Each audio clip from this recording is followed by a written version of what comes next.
नवा दिवस नवी कथा। आज एक गुरु आणि शिष्य यांच्याची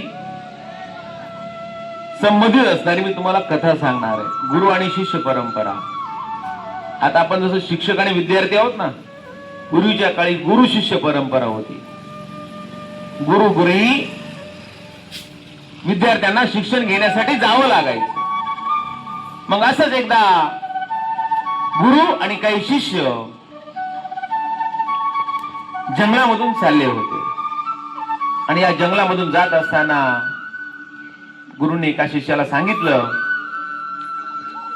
अरे खूप तहान लागलेली आहे, शेजारी एक झरा वाहतोय, त्या झऱ्यामध्ये जाऊन, झरा माहितीये सगळ्यांना, ओढा वाहतोय, तिथून जाऊन काय करून घेऊन ये, आपल्याला पिण्यासाठी पाणी घेऊन। आता त्या काळचे जे झरे होते ते खरोखरच झरे होते। आज असे झरे शिल्लक राहिले नाहीत। आज ओढा झालं, नद्या झालं, हे सगळ्या आपण काय केल्या, दूषित केल्यात, घाण करून टाकल्यात सगळ्या। त्या काळी लोक ओढ्याचं पाणी प्यायचे, ओढ्याचं पाणी प्यायचे। आपले वाड वडील सांगतात आपल्याला, अरे आम्ही जनावरांच्या पावलामध्ये साचलेलं पाणी लोक शेतामध्ये पीत होते। इतकी स्वच्छता होती, बरोबर आहे की नाही? आज ओढ्याचं पाणी पिईल का रे कुणी? पूर्वीचे लोक पित होते ना ओढ्याचं पाणी, घाण नव्हती ना।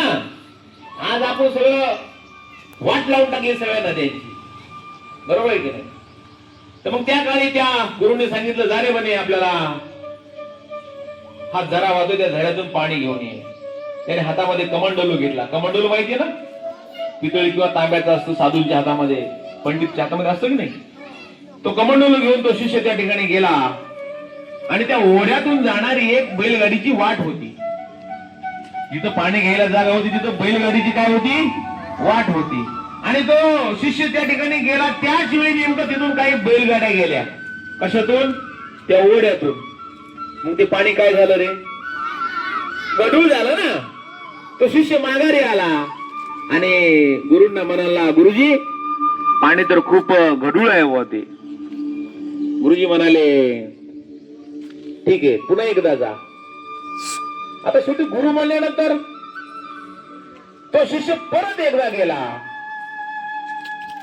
तरी पाणी गढूळच होतं, ते बैल गेल्यामुळं। आणि मग असं 3, 4, 5 वेळेस शिष्य त्या ठिकाणी गेला। 5व्या वेळी शेवटी वैतागला आणि आला आणि गुरुंना म्हणला, गुरुजी आपल्याला पाण्यासाठी दुसरा काहीतरी पर्याय शोधावा लागेल। गुरुजी म्हणले, आता एक काम कर, आता विहिरीवर जा आणि पाणी घेऊन ये। गेला ना तो शिष्य त्या ओढ्याजवळ, त्या झऱ्याजवळ। पाहतो तर काय, नितळ झालेलं, स्वच्छ सुंदर झालेलं ते निळशार पाणी। त्यानं तो कमंडलू भरला आणि गुरुजींकडे आला। गुरुजींकडे आल्यानंतर गुरुजी म्हणाले, का रे गुरुजी म्हणे, पाणी तर आता शुद्ध झालं होतं, नितळ झालं होतं। गुरुजींनी त्याला सांगितलं, आपल्या मनामध्ये सुद्धा अनेक असे विचार येतात, अशा कुविचारांचे, वाईट विचारांचे बैल आपल्या मनामध्ये सुद्धा काय घालत असतात, नेहमी गोंधळ घालत असतात, आपलं मन मलिन करतात। त्यासाठी विलास काय रे, त्यासाठी विलास एकच आहे, आपण थांबलो, आपण काय करणं, थोडे वेळ जाऊ देणं, कुठलाही निर्णय घेताना थोडा वेळ जाऊ द्यायचा। आपण जर वेळ जाऊ दिला ना, तर बरोबर त्या झऱ्याच्या पाण्यासारखं ते पाणी नितळ होतं आणि आपला निर्णय चुकत नाही। भावनेच्या भरामध्ये, रागाच्या भरामध्ये आपण कधीही कुठला वेळ म्हणजे निर्णय घ्यायचा नाही। सगळ्यात महत्वाचं आहे, वेळ जाऊ दिली, वेळ ही खूप महत्वाची आहे। बऱ्याच गोष्टीवरचं औषध म्हणजे वेळ आहे। बघा, आपल्या एखाद्या सोबत भांडणं झाले ना, भांडणं झाल्या आपल्याला खूप राग असतो। ज्यावेळी आपल्या त्यासोबत भांडणं होतात ना, त्यावेळी आपल्याला त्या माणसाविषयी खूप राग असतो।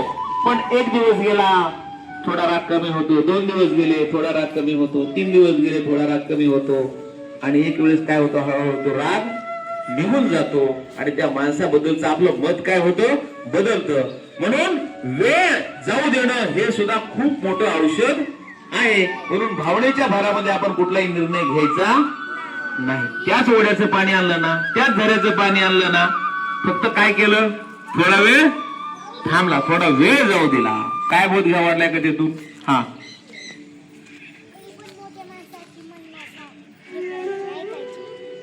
मोठ्या माणसांचं ऐकायचं, फायदा होतो. ठीक आहे. हा, कधी निर्णय करताना थोडं थांबला पाहिजे. अगदी बरोबर आहे. निर्णय घेताना थोडं वाट बघितली पाहिजे, गडबड केली नाही पाहिजे. आणखीन काय कळलं कोणाला? हा, तरी पण कुठलाही निर्णय घेताना थोडी वेळ जाऊ द्यायची असते. राईट. कुठलाही निर्णय घेताना थोडी वेळ जाऊ देणे. जुनी माणसं म्हणतात, अरे दम धरा रे, दमाला फळ असतं, सब्र का फल मीठा होता है. ठीक आहे. खूप खूप धन्यवाद.